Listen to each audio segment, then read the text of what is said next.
Manga-Waido. My name is Morikawa Aki.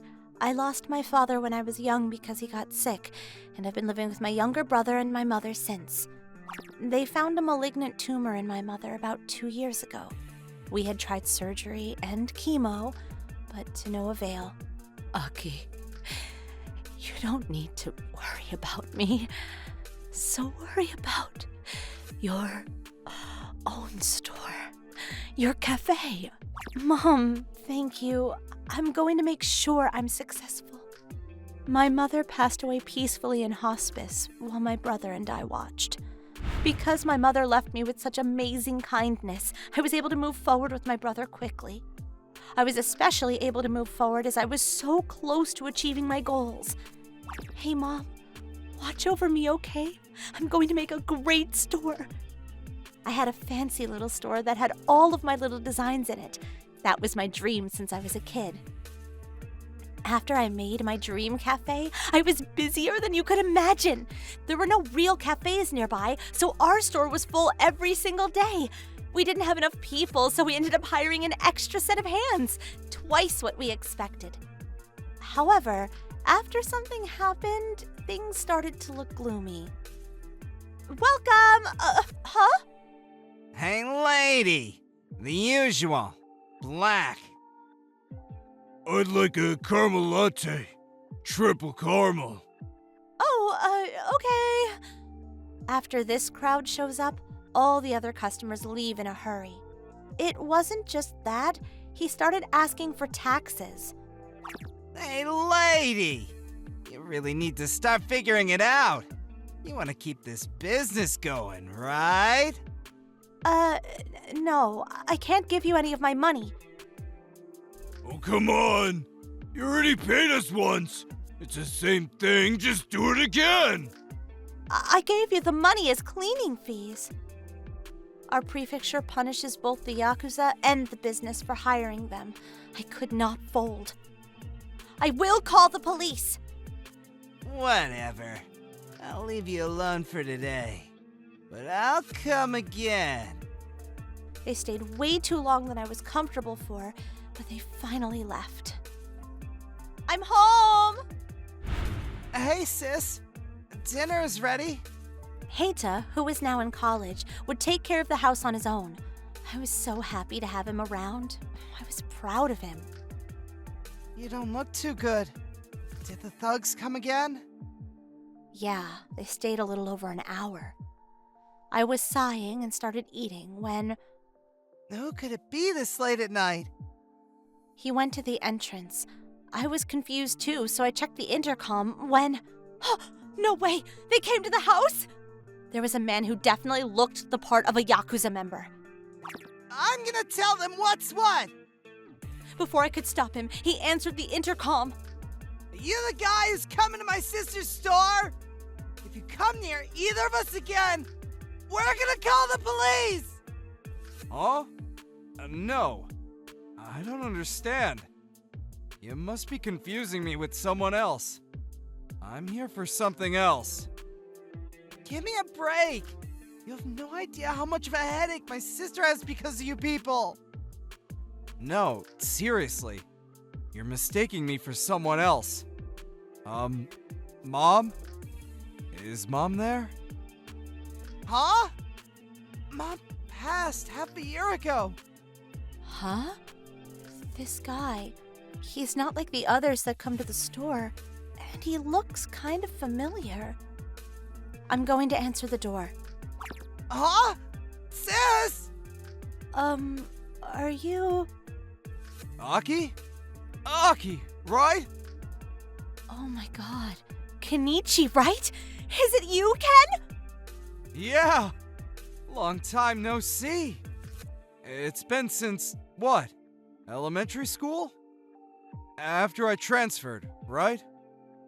That person was Kenichi Ida, a classmate of mine from elementary school. Mom. No. I explained that she had passed about a half a year ago, and he collapsed on the spot. I didn't realize that someone who wasn't family would be this sad. I watched him cry as I once again knew that my mother was a great person. We moved to the living room and Ken talked about the past to me. Do you remember that my family only had a dad? Yeah, I don't know if this is the right way of saying it, but he was the scary guy, right? Yeah. He was a piece of shit that could only work day to day.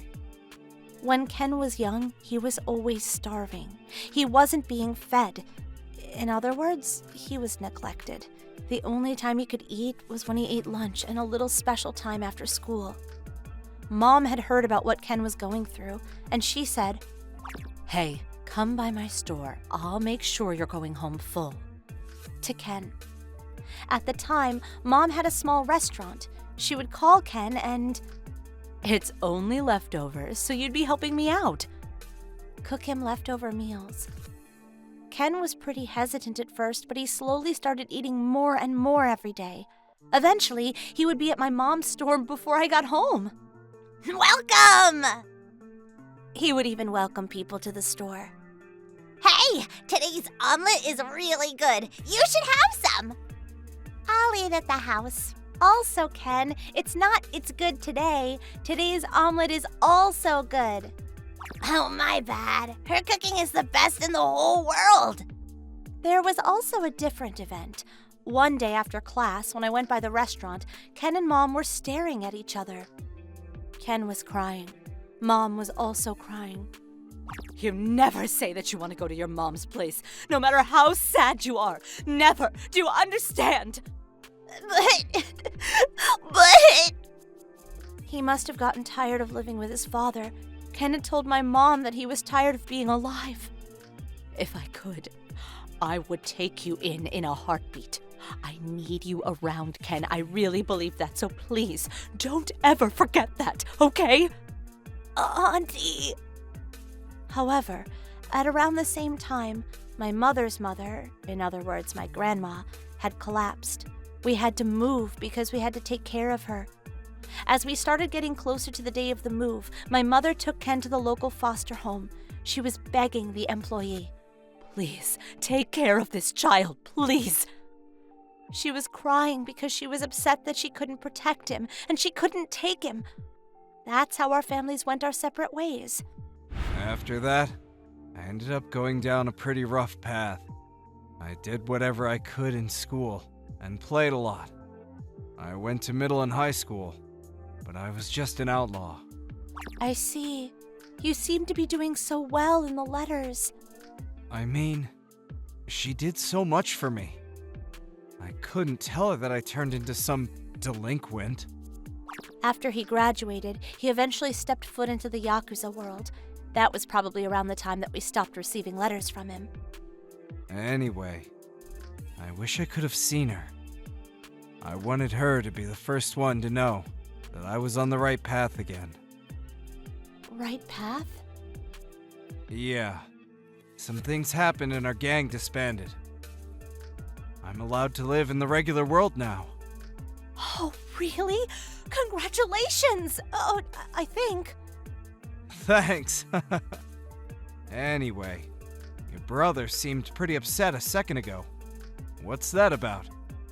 I spoke to Ken about my cafe and what was going on. Ah, I see. Funny how they're acting pretty tough, huh? It's fine. I got it. The next day, the thugs came right back to my store again. However, today was a little different. Sorry. You mind leaving the store? What the hell do you... What? He's one of us! Who are you with, asshole? You really pulling crap like this to the regular society members? You damn thugs. Don't ever show up here again! You all just remember, we still have that envelope! They scurried away. What's this thing about the envelope? Oh, well, at first I had spilled some stuff on them and... I slipped on one of their feet and spilled coffee on their clothes. I handed them an envelope with money to clean their clothes. And then they started saying I was paying them off and blackmailing me. Ah, I see. So if you call the police, then you go down with them. Yeah. That's pretty dirty of them. I'm sure they tripped you too. I mean, thinking back now, yeah, maybe. Whatever. I'm glad you told me. They'll come back. I'm gonna make sure it's their last time they come back.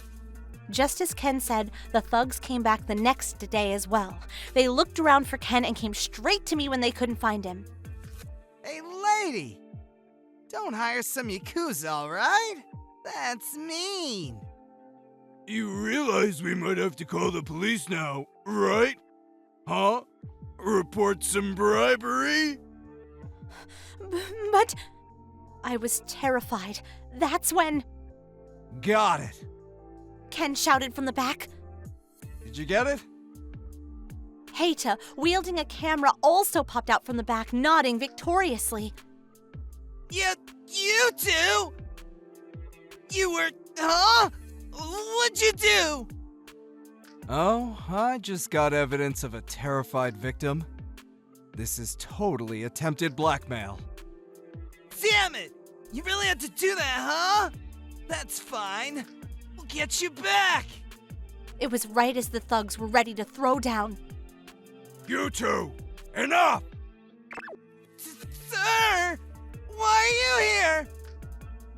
We heard something was going on. Some young blood was messing with the innocent public. The thugs calmed down real fast after the man they referred to as Sir showed up. I guess you're the one that called us? Sorry about our kids. We'll be sure to teach them a lesson after this. So can you let this go? Understood. If you want to promise to never cross paths with us again, we can call it a day. Thank you for your kindness. Then the Sir Get the hell out of the store, you shitheads! literally kicked the thugs out of the store. That's how my store was able to be peaceful again. Thank you. This was all thanks to you. Oh, I'm just trying to help out as much as I can. I really can't repay Auntie, even if I spend my whole life trying to. Afterwards, the thugs never came back and we started gaining traction again. Ken still comes by to pay respects to Mom sometimes. Hey, Auntie. I finally figured out what I'm going to do. Ken apparently really liked law, even while he was in a gang. He was studying and had taken a law exam that even high school graduates could take. He was going for the real bar exam next. An ex-Yakuza turned lawyer, huh? That's impressive. Once you're the real deal, can you be our private lawyer? You don't have to hire me to be your personal lawyer. I'll protect you and the store for the rest of my life. Huh? Is that... Yeah. Wait. Hang on. I'll explain to you all and talk to you again once I pass the bar exam, so just wait. Okay, I'll be waiting. 2 years later, after long, hard nights of studying, Ken passed his bar exams. We put in our marriage papers and had a small little wedding. I'm sure Mom would be happy from heaven. Mom, that Ken is really now your son. I reported to my mom at her grave, and I felt a nice breeze.